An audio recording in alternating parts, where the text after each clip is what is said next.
James chapter 4, beginning in verse 7. Submit therefore to God, resist the devil, and he will flee from you. Matthew chapter 4, beginning in verse 1. Then Yeshua was led up by the Spirit into the wilderness to be tempted by the adversary.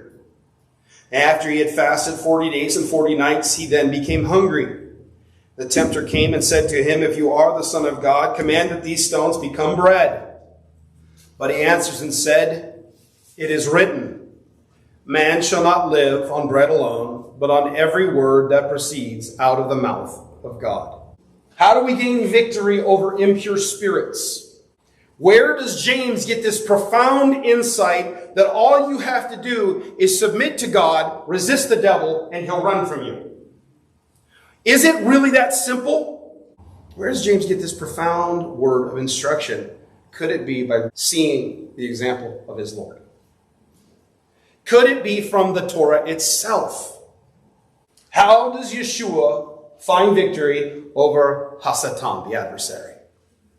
Our text here in Matthew says he is led by the Spirit.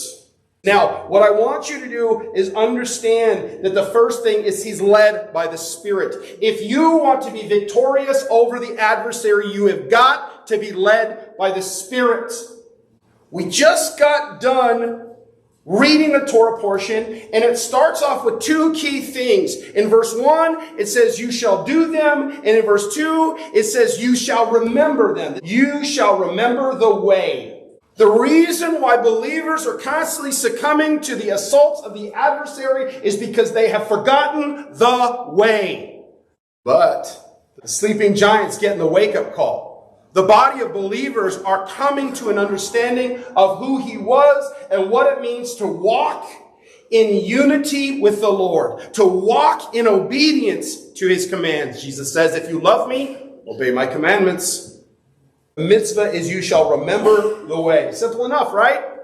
Here is victory step number 1. Be led by the Spirit. You must be led by the Spirit to be victorious over the adversary. If you aren't led by the Ruach, if you're being led by your own thoughts, your own ideas, your own inclinations, and this is something that is very grievous to me, because I oftentimes hear people speaking whatever their thoughts were and using God's name to say, "God told me to tell you this." Watch out for that. There's a warning about that in the book of Jeremiah. He says, "The prophets prophesy, but I have not said to them." And they were all speaking in his name. Don't speak presumptuously in the Lord's name. We guard his name, amen? We reverence his name. His name is holy. We need to make sure that we're reverencing and honoring his name. So you must be led by the Spirit.